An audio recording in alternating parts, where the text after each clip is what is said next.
I didn't say a word when I saw the video, but something in me went completely still, like a switch flipped somewhere deep in my chest and decided this was the moment everything changed, not with a fight, not with a raised voice, just with silence that felt heavier than anything I could have said.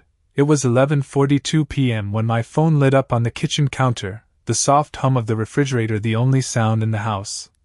And there she was on the screen, Olivia, under neon lights, laughing in a way I hadn't seen in months, her hand brushing against Ryan Blake's arm like it belonged there, like it had always belonged there, and for a second I told myself it was nothing, just a crowded dance floor, just music and bad lighting and angles that lie. But then she leaned closer, said something I couldn't hear, and smiled that same smile she used to save for me, the one that made everything feel simple, and that's when I felt it, not anger. Not yet, just a quiet realization settling in my bones. People think moments like this come with noise, with shouting or breaking things, but the truth is they come quietly, like a door closing in another room you didn't know was open, and suddenly the whole house feels different. I set the phone down, let the video loop once, twice, watching details instead of reacting, the way she tilted her head, the way he leaned in like he had nothing to lose, and I realized something else, something colder. This wasn't new, this was practiced, rehearsed. In 100 small moments I'd ignored, late nights she called. Just drinks. Messages she smiled at but never explained, the kind of things you brush off because you trust the person you built your life with. My name is Ethan Carter, I'm 36 years old, I work in financial systems, the kind of job where you learn to read patterns before they become problems. And looking back now, the pattern was there all along, I just didn't want to see it. The house around me felt too quiet, like it was holding its breath, and I thought about the last thing she said before she walked out that evening, standing by the door in heels that clicked against the hardwood like punctuation marks. If you hate me clubbing with my ex, maybe we should pause us. She said it casually, like she was suggesting we skip a movie, like our marriage was something you could put on hold and pick back up later, and I remember nodding, not agreeing, just acknowledging the words, because something about the way she said it told me arguing wouldn't matter, not in that moment, maybe not ever. People think silence means weakness, that if you don't react you're losing, but what they don't understand is sometimes silence is just a moment before you decide what the truth actually costs, and standing there in that kitchen, watching my wife laugh with a man she was supposed to have left in the past, I realized I wasn't confused anymore, I wasn't guessing, I wasn't hoping, I was seeing things exactly as they were, and once you see something clearly, you can't unsee it. No matter how much you wish you could go back to before the screen lit up at 11:42 and showed you exactly who the person you trusted had become. I woke up at 6:10 the next morning to the sound of the coffee machine Olivia always set the night before, the same routine we had followed for years, and for a moment everything felt normal in that dangerous way normality can lie to you. The sunlight slipping through the blinds, the faint smell of ground beans filling the kitchen, the kind of quiet morning that used to mean stability, but now it felt staged. Like a scene that kept running even after the story had already changed. She walked in. A few minutes later, dressed for the day, heels in hand, her hair still slightly damp, moving around the kitchen like nothing had shifted, like last night was just another evening out, and I watched her without saying anything. The way you watch something you are trying to understand instead of react to, because reacting too early means losing information, and I needed information more than I needed answers. She poured coffee into her mug, added a splash of almond milk, stirred it twice. Exactly the way she always did, and then she looked at me and smiled, not guilty, not nervous, just normal, and that was the part that settled something deeper inside me, because people think guilt always shows up on the surface. But the truth is it often hides behind routine, behind habits that look unchanged. You are up early, she said, her voice light, casual, like we were still us, and I nodded, took a sip from my own cup, and said nothing about the video, nothing about Ryan, nothing about the way her hand rested on his arm like it belonged there, because silence, I realized, was giving me more than confrontation ever would. She checked her phone once, twice, quick glances, subtle, but not subtle enough if you were paying attention, and I noticed the shift in her posture, the slight turn of her body away from me, the way people angle themselves when they want privacy without asking for it, and that was new, or maybe it had always been there and I just had not been looking closely enough. Breakfast happened like it always did: toast, eggs, the quiet clink of silverware against plates, and we spoke about nothing important. Schedules, errands, a delivery that was supposed to arrive. By noon, the kind of conversations that fill space but say nothing, and the entire time I felt like I was sitting across from someone I knew and did not know at the same time. When she stood up to leave, she paused for a second, like she was considering something, and then she leaned down, kissed my cheek, quick, practiced, and said, "I will be late tonight, work thing." And I almost smiled at that, not because it was funny, but because it was predictable, the kind of line that fits too neatly into a pattern you have already started to see, and I nodded again, calm, steady, the same way I had been the night before. The door closed behind her at exactly 7:32, and the house went quiet again, but this time the silence felt different, less uncertain, more deliberate, like it belonged to me now, and I sat there for a long minute, staring at the empty chair across from me, replaying everything in my head. Not just last night, but the weeks leading up to it, the small details, the changes in tone, the way she had started saying certain things, the way she framed arguments like options instead of discussions, and for the first time I stopped asking myself what was happening and started asking a better question: how long had this been happening without me noticing? Because once you ask that, you stop being the man trying to fix something and start becoming the man trying to understand the full picture, and understanding, I knew, was where control began. I did not go to work right away that morning, even though my calendar was full and my inbox had already started filling up by 8 a.m., because something told me that rushing back into routine would only keep me blind, and I was done being blind. Instead, I sat at the kitchen table with my laptop open, not to distract myself, but to look closer.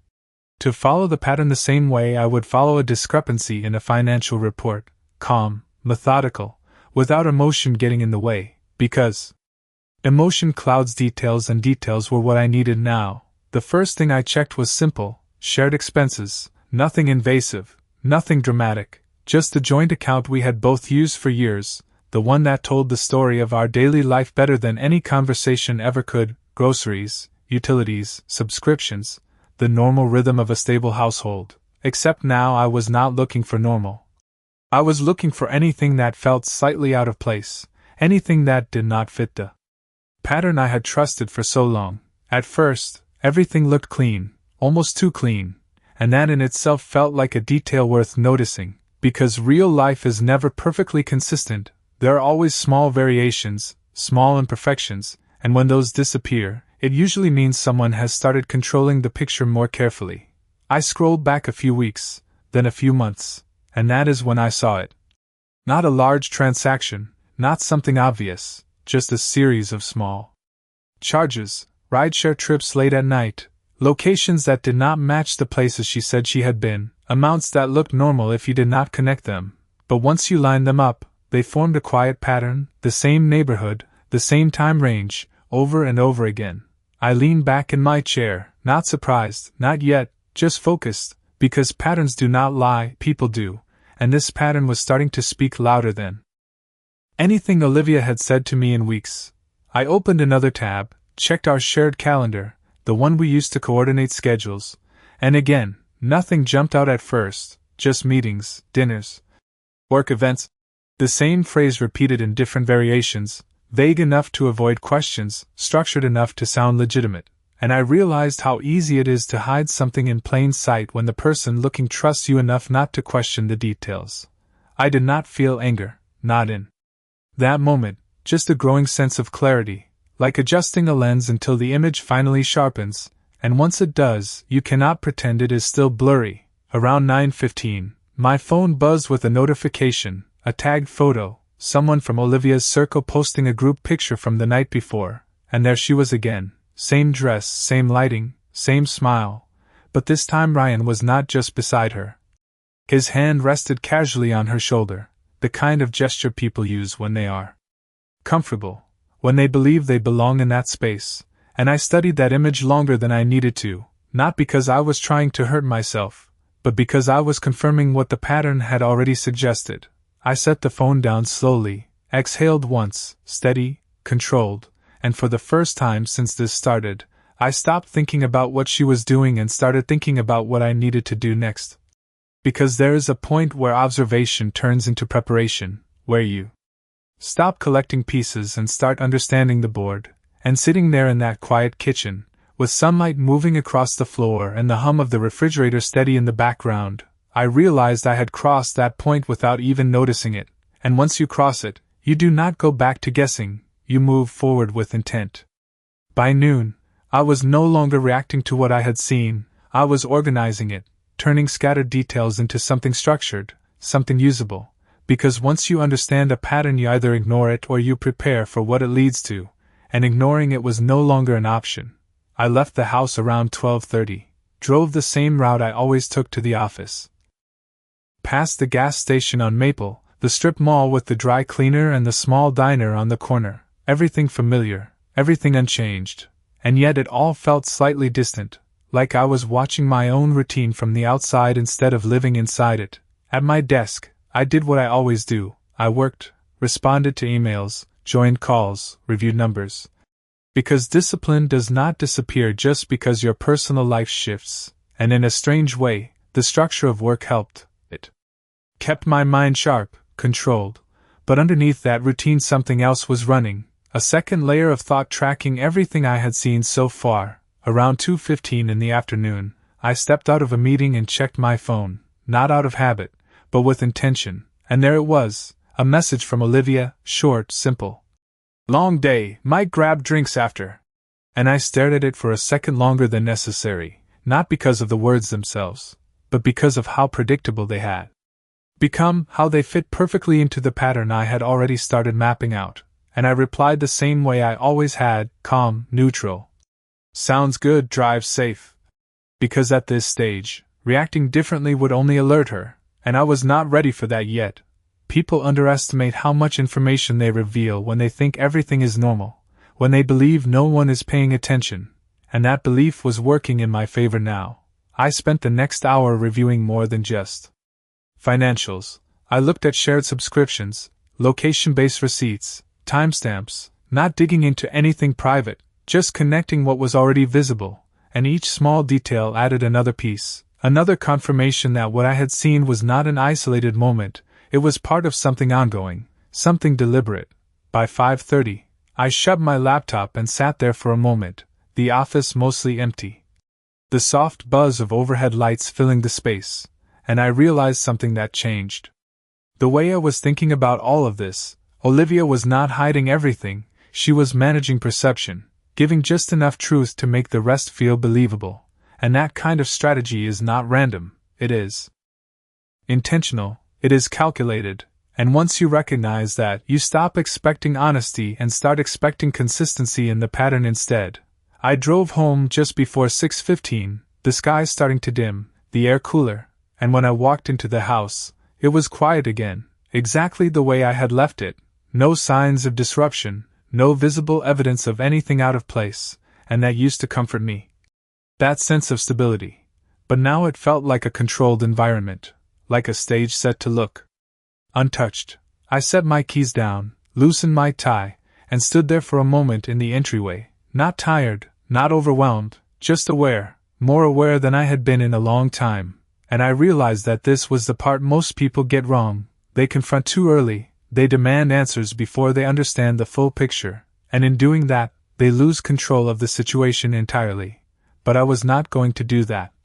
Not this time. Instead, I moved through the house slowly, deliberately, noticing small things I had overlooked before, the way her shoes were arranged by the door, the empty space where one pair was missing, the faint scent of her perfume lingering in the hallway, details that meant nothing on their own but added texture to everything I was already building in my head. By the time I reached the kitchen, I was not asking whether something was wrong anymore. I was deciding how long I would let it continue before I stepped in, because there is a difference between discovering a problem and choosing the moment to solve it, and that choice, I realized, was where real control began to take shape. I did not cook dinner that night, Even though I usually did on weekdays, instead I poured myself a glass of water and sat at the kitchen counter, letting the quiet stretch out. Because silence had become useful, it gave me space to think without interruption, and thinking clearly was more important now than keeping up appearances. Around 7:18, my phone buzzed again, a short message from Olivia. "Running late, do not wait up." And I read it once, then again, not because I needed to understand the words, but because I was measuring the tone, the distance, the way it fit perfectly into everything I had already started to map out, and I replied with the same calm neutrality I had used all day. "Got it." Nothing more, nothing that would shift her expectations, because the moment she sensed a change in me, the pattern would change with her. I set the phone down and leaned back slightly, eyes moving across the kitchen, the clean countertops, the organized cabinets, the kind of order we had built together over years, and I realized how easy it is to maintain structure in a house while everything underneath it quietly shifts, because structure is visible, but intention is not, and intention is where the truth usually hides. I stood up around 8 o'clock, walked through the living room, and paused by the window, looking out at the street, the same street that had always felt safe, predictable, and for the first time I noticed how little I actually knew about what happened beyond the frame of my own routine. How many hours, how many choices, existed outside of what I saw. And that thought did not make me anxious, it made me focused, because understanding that gap meant I could start filling it. I went back to the table, opened my laptop again, and this time I was not just reviewing, I was organizing, creating a timeline, nothing dramatic, just notes, timestamps, small connections, the kind of groundwork that turns scattered observations into something solid. Something you can rely on when it matters. Around 9:30, another notification came through, not from Olivia, but from social media, another photo, different angle, same night, and there it was again, that same proximity, that same ease between her and Ryan, and what stood out this time was not just them, it was the people around them, the way no one reacted, no one questioned it, which meant this was not new in that environment, it was accepted, normal even, and that realization shifted something deeper. Because it meant I was not just dealing with a single moment, or a single person, I was dealing with a version of her life that existed completely separate from the one I thought I was part of. I closed the laptop slowly, not out of frustration, but because I had enough for now, enough to confirm that this was not something that needed to be guessed anymore, it needed to be handled correctly. By 10:15, the house was still quiet, no sound of her car, no movement at the door, and I found myself not checking the time out of worry, but out of calculation, noting how long she stayed out, how consistent it was with the pattern I had already seen, and that kind of consistency told me more than any explanation ever could. I walked upstairs, changed into something more comfortable, and stood for a moment in the bedroom, looking at the space we shared, the bed, the nightstands, the small details that represented years of routine, and for a brief second I allowed myself to remember what this room used to feel like, not perfect, but steady, reliable, and then I let that thought pass, because holding on to what used to be would only slow down what needed to happen next. I turned off the light, lay down, and stared at the ceiling. Not trying to sleep, just letting the plan begin to take shape. In my head, not rushed, not emotional, but deliberate, because I understood something clearly now, this was no longer about reacting to what she was doing, it was about deciding how and when I would respond, and that difference, that shift from reaction to control, was the first real advantage I had gained since the moment everything started to change. I woke up at 2:07 a.m. not because of a sound but because of the absence of one, the kind of quiet that feels different when you know someone should be home and they are not, and I lay there for a few seconds staring at the ceiling, letting the number settle in my mind, not reacting, just noting it, because time had become data now, another piece of the pattern I was building. I reached for my phone, checked the notifications. Nothing new from Olivia, no update, no explanation, and that absence spoke louder than anything she could have said, because people who want to be understood usually offer context, and people who do not, do not. I sat up slowly, swung my feet to the floor, and walked downstairs, the house still carrying that same controlled stillness, like it was waiting for something that had already been decided.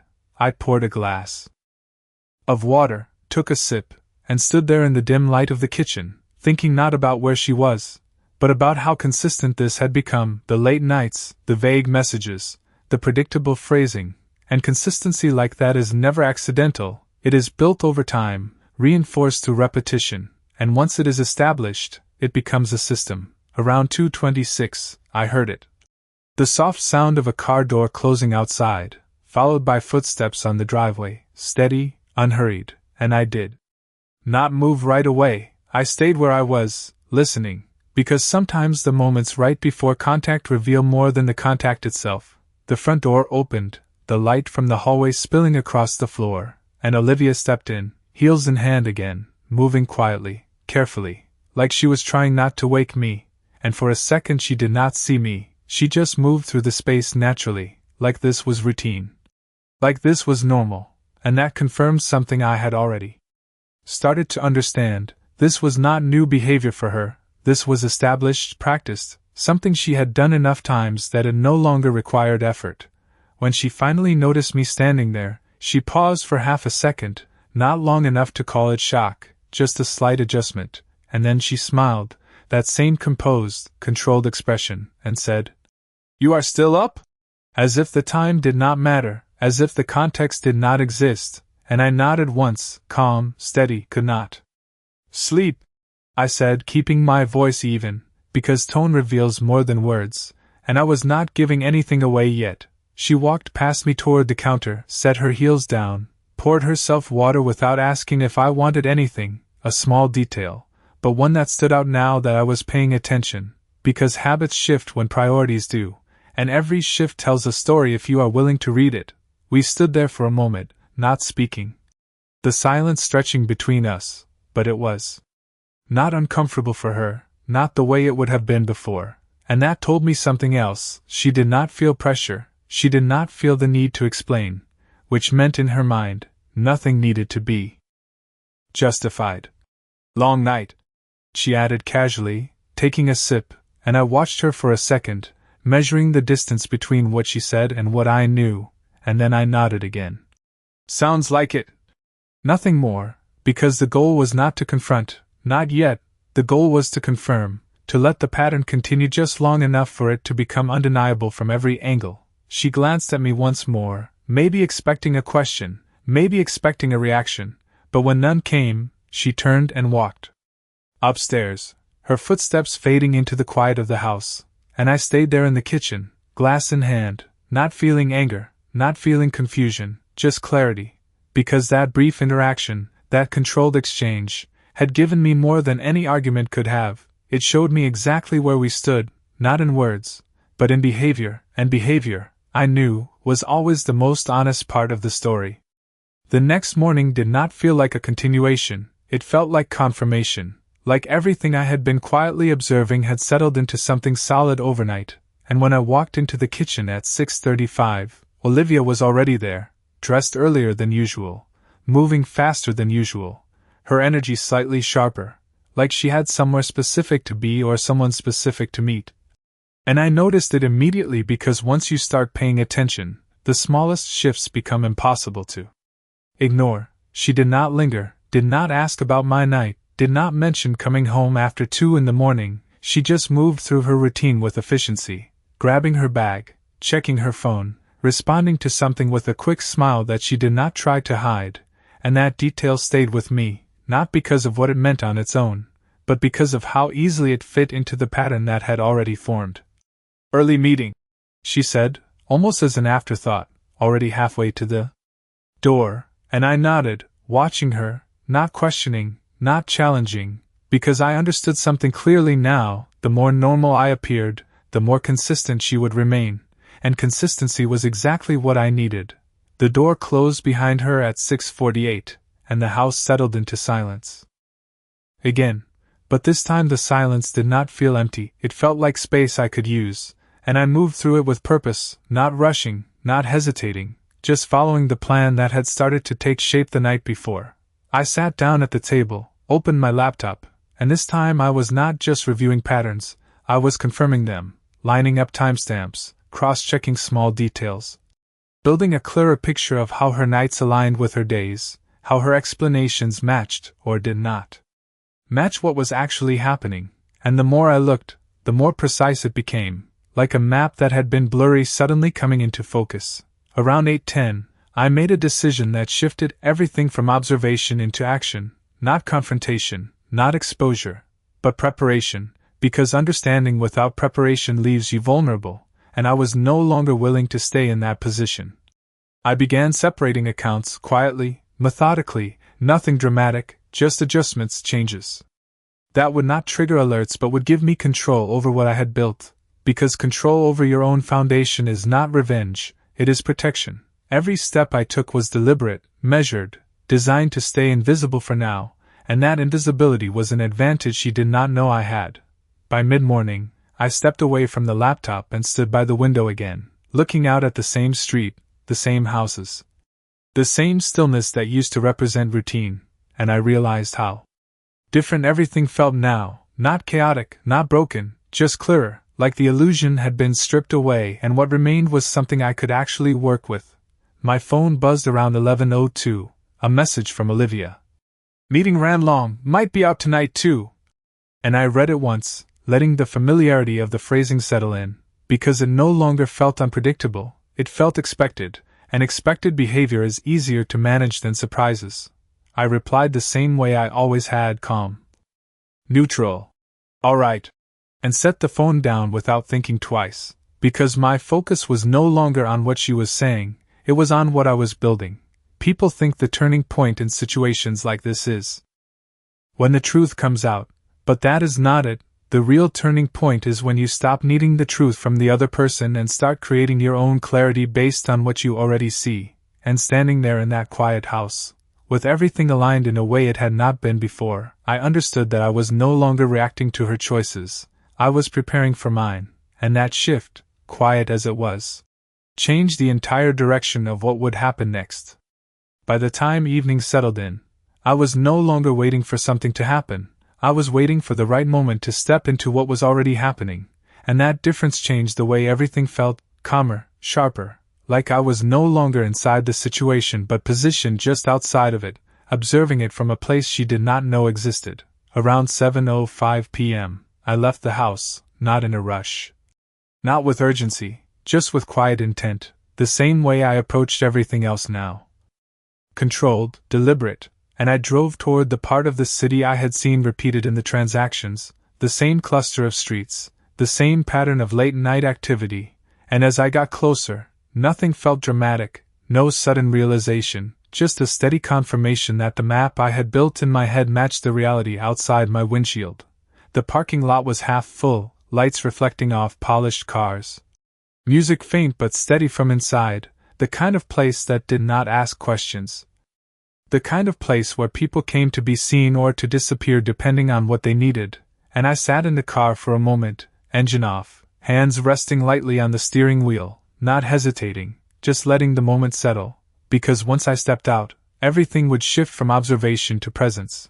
I walked in without rushing, the door opening to a wash of sound and light, conversations overlapping, music pulsing through the floor, and for a second I let my eyes adjust, not searching frantically, just scanning, the same way I would scan a room for familiar patterns, and then I saw her, not immediately, but clearly, Olivia standing near the bar, her posture relaxed, her expression open, and Ryan beside her, close enough that there was no question about the space between them, the kind of closeness that does not need explanation because it already assumes understanding. I did not move toward them right away, I stayed where I was, observing, confirming, because seeing something once can be dismissed, but seeing it in context removes any doubt, and there was no doubt now, not in the way they leaned toward each other when they spoke, not in the way she smiled without looking over her shoulder, not in the way the people around them accepted it as normal. After a minute, maybe two, I stepped forward, not with force, not with urgency, just enough to enter their space, and when Olivia noticed me, the shift was immediate but controlled. Her smile paused for a fraction of a second, her posture adjusted slightly, and Ryan turned, his expression unreadable for a moment before settling into something neutral, something polite. And I realized then that neither of them expected me, not here, not like this. And that alone gave me more clarity than anything else had. "Hey," Olivia said, her tone light, almost casual, like this was an unexpected coincidence instead of something she had been carefully managing, and I nodded once, calm, steady, meeting her eyes without raising my voice, without changing my expression, because this was not about creating a scene, it was about shifting the balance without announcing it. "Thought I would stop by," I said simply, letting the words sit there without explanation, because explanations were not needed anymore, not from me, not at this point. There was a brief silence, not loud, not obvious, but enough to register, and in that silence I saw it clearly, the calculation behind her eyes, the quick assessment of what I knew, what I did not, what she could still control, and what was starting to slip, and that was the moment everything aligned, not in a dramatic way. Not with confrontation, but with quiet certainty, because standing there, in that noise, in that light, I understood something fully for the first time. I was no longer trying to prove anything to her. I was no longer waiting for an explanation. I was simply stepping into the truth as it already existed. And once you do that, the entire dynamic changes whether anyone says a word about it or not. I did not stay long after that moment, not because I was uncomfortable, but because I had already seen everything I needed to see, and once clarity arrives, lingering only dilutes it. Olivia was still looking at me, measuring my expression, waiting for something louder, something emotional, something she could respond to, but I gave her none of that. I simply held her gaze for a second longer, calm, steady. And then I nodded once, like I was acknowledging a fact instead of reacting to a situation, because that is what it had become, a fact, not a question. "Enjoy your night," I said, my voice even, not cold, not warm, just final in a way that did not require explanation, and I turned before she could reshape the moment into something else, because I understood something clearly now. Control is not about dominating a scene, it is about choosing when to leave it. I walked out the same way I walked in, unhurried, the music fading behind me as the door closed, the night air cooler, quieter, and for the first time since all of this started, I felt something settle into place inside me, not relief, not anger, just certainty, the kind that removes hesitation completely. The drive home was silent, no music, no distractions, just the steady rhythm of the road and the realization that everything ahead was now mine to decide, not hers, not influenced by her choices, but built from my own. When I stepped back into the house, it no longer felt like a shared space in the same way. It felt like something I was preparing to leave on my own terms, and that shift changed how I moved through it, how I saw it, every room, every object, no longer tied to what we were, but to what I would take with me and what I would leave behind. I went straight to the kitchen, set my keys down in the same place I always had, and for a moment I stood there, looking at nothing in particular. Just letting the final piece of the situation settle into its place, because this was the moment most people would choose to confront, to argue, to demand answers, but I had already moved past that need. Answers would not change what I had seen, explanations would not reshape the pattern that had already been confirmed. Around 11:40, my phone buzzed, her name on the screen, and I looked at it without picking it up, not out of hesitation, but out of clarity, because I knew what the message would be, some version of control, some attempt to reframe, to manage what had just happened. And I no longer needed to engage with that, not tonight. I let it ring once, twice, then fade, and placed the phone face down on the counter, because silence, I realized, was now my response, not as avoidance, but as decision. I walked upstairs slowly, not tired, not rushed, just moving forward, and when I stepped into the bedroom, I did not look at the side where she slept, I did not focus on what used to be shared, I focused on what was next, on the steps I had already started, the accounts I had separated, the timeline I had built, the quiet preparation that had shifted everything without a single argument. I sat on the edge of the bed for a moment, then stood again, walked to the closet, and opened it, not searching for anything specific, just observing, deciding, understanding what belonged to me now in a way that was different from before. People think the end of something comes with a loud moment, a breaking point, but the truth is it often ends quietly, with a decision made in silence that no one else hears. And standing there in that room, with the house still and the night stretching out beyond the windows, I made that decision fully, not out of anger, not out of impulse, but out of clarity. And once a decision like that is made, there is no going back to what existed before, only forward into what you choose next.